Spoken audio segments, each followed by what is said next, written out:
lock this in. It's kind of tight. So.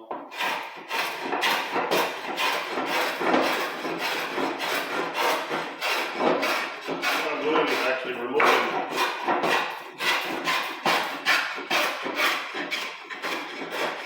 my area within those lines within the lines that I marked.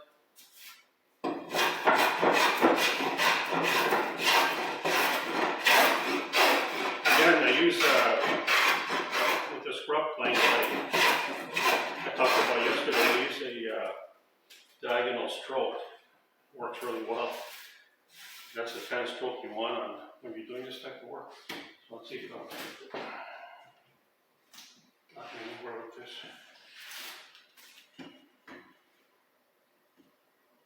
Just a little more.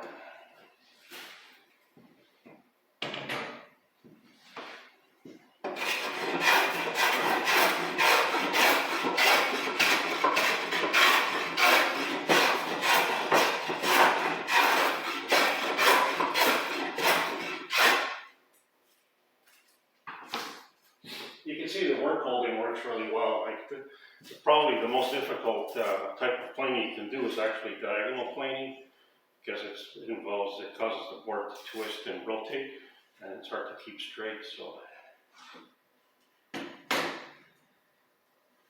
you can see it's already flat. So that's how it's done. I mean, that's preliminary.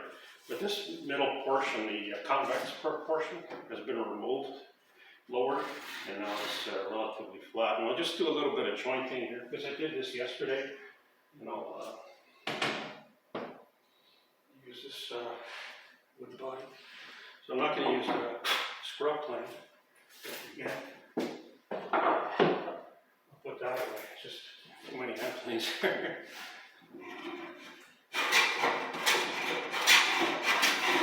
You get the idea then. Once you've done that, it's just a matter of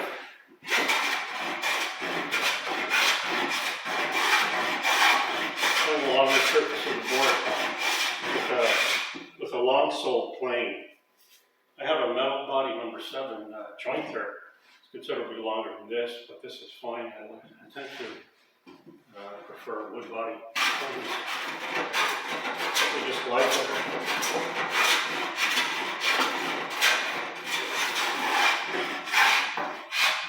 I'll switch it up. I'll use the metal body one just to show you.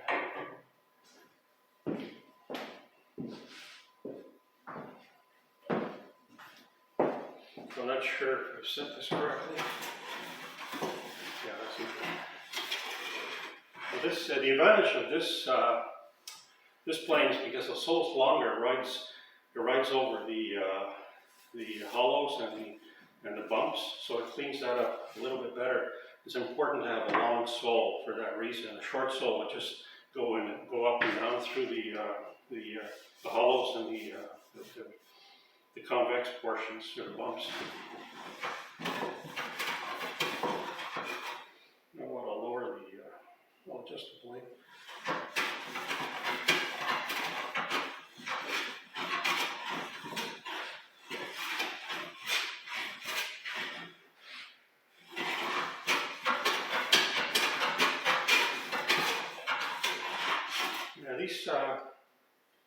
These metal body planes, the specific one.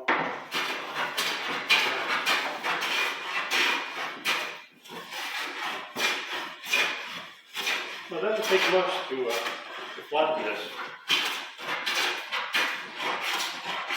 I'm not going to go through the whole process, but you get the idea. So this is probably, if you're going to invest in hand planes, number 7 is probably one of the planes you should get, along with the number 4, 4.5 smoother, and a block plane, or both a standard angle and a low angle block plane, as I mentioned yesterday.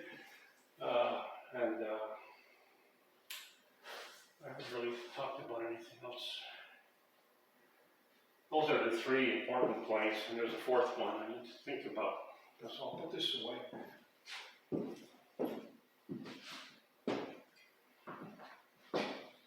And if you're going to invest in hand planes, always spend the extra money and look for a premium brand. You won't regret it, because these hand planes, most of my hand planes are 20 years old, if not more, and they're like new, so they last forever. They last a lifetime. So you really want to invest in a good premium hand plane, so you don't have to replace it and buy it twice or buy it 3 times. You know the old expression, buy it once or something, or whatever. So that's that. And of course, now that we've got a relative flat 2 surfaces, of course we have to joint an edge. So there's different ways of doing this. Now, you could use this system, or I can show you a system I've developed to do this. So I'll remove these bench accessories, and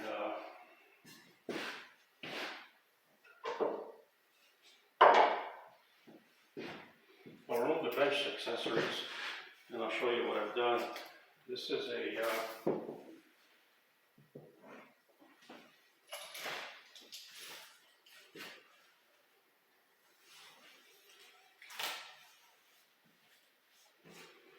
this is portable, and what this does is attaches to the bench and serves to hold your work up. So I would clamp it into the face vise and use this, so it removes. And now I have 2 similar workbenches, and it's portable between the workbenches in my case, so I can just leave it on one bench, and I removed it to bring over here. So I'll just install it.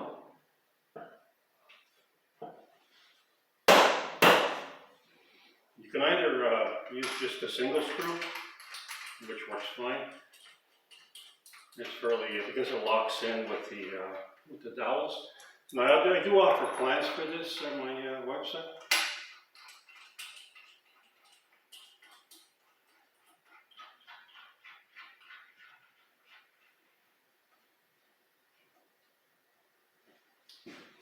Got a key or something. I'll lock it in with the hex key. So it's really designed to be removable fairly quickly. And what it does is, there, it's locked in. What it does, I'll show you now. So if I'm jointing this board, the grain, I've already determined the orientation of the grain, the direction of the grain. So I'm marking it from, this is a little bit too long to just hold in the face vise. So what I do is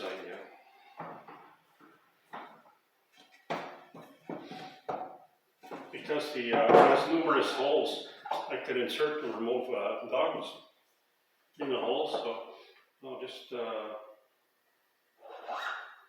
set it to that dog, and that's what it does. You see, so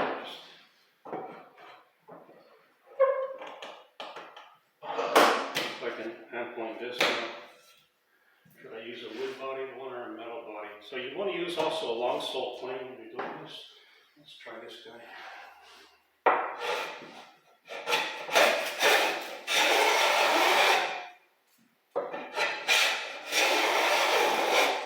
Ideally, the width of the blade is at least the width.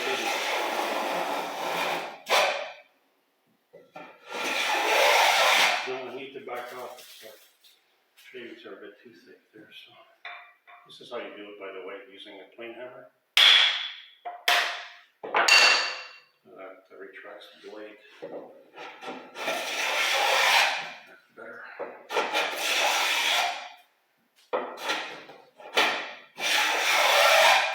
So that's the idea of this. So this would, I periodically test for square here, using one of the reference surfaces.